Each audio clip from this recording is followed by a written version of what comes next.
au moment même où on parlait de McKinsey, on ne parlait pas du contenu de ce que ce cabinet nous avait vendu.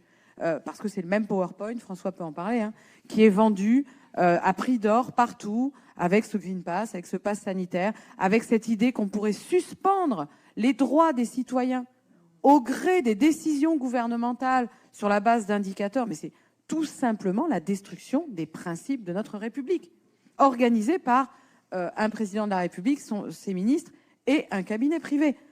Tout ça est tellement effarant que je pense que c'est très difficile de le faire dire. C'est pour ça que je suis ravie d'être là pour pouvoir le dire sur la place publique de Bordeaux, parce qu'ici nous sommes dans un espace public.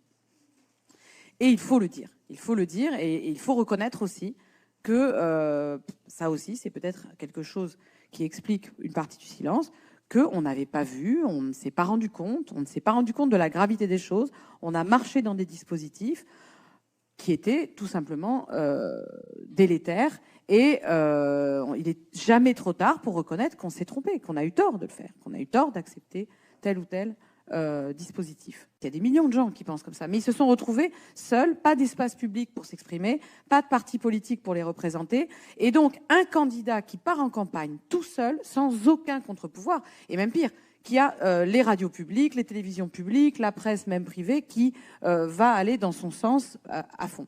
À la fin, ça va produire la catastrophe du pass sanitaire et la catastrophe de cette déclaration présidentielle qui, là, va choquer massivement, et ce sera une sorte de point d'arrêt provisoire, en tout cas. Ça sera « je vais les emmerder », et même, si on regarde bien la citation du président de la République, il n'y a pas que ce gros mot. Un président ne devrait pas dire ça, etc. Il n'y a pas que ça. Il y a quelque chose de beaucoup plus violent qu'on ne dit jamais. Moi, je le répète à chaque fois.